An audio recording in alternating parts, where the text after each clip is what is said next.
Okay, so I found this brown wool material in Joann Fabrics, which is going to be just about perfect for a Jedi robe. So this is a basic measurements template I drew in mini form. I'll also post it at the woodlandelf.com/patterns/Jedi so you can print it out and enlarge it on graph paper if you want.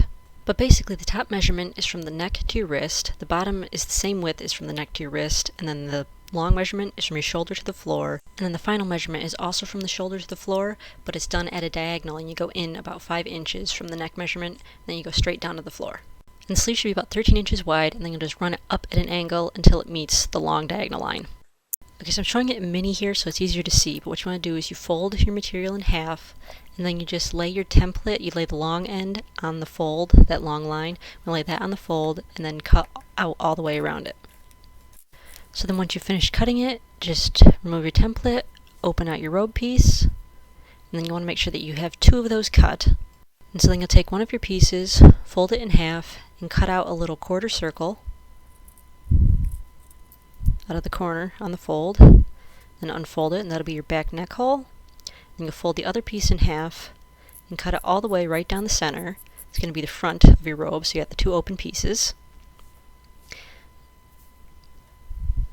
Then you'll just lay those over your back piece, and that will give you the lapels of your robe.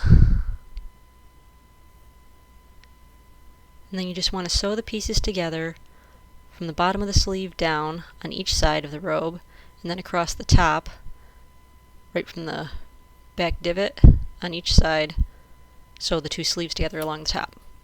And so then what you'll do is you'll measure all the way around the neck hole, starting from one lapel, from the very edge of it, and going all the way around the neck hole over to the other lapel. I'm going to measure the entire thing.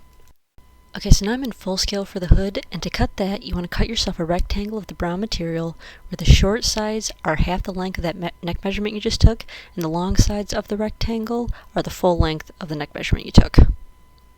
So then you just fold that rectangle in half, and you want to cut off the back corner. You want to cut that off about 3 inches in and round the corner. And then you just want to sew the 2 sides of the hood together right along that line. And as always, Mr. Spock wants to help me sew. Okay, so once you got the back line sewed together, just open it out, and then the very bottom, you're going to attach that to the robe.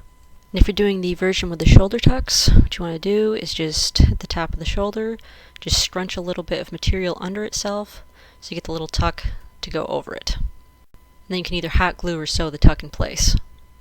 And so I was doing the New Hope version of Obi-Wan, so what I did was I left the edges raw, and I actually rubbed my fingers all along them to make it look more frayed, so I'd look like I'd been living in the desert for a while.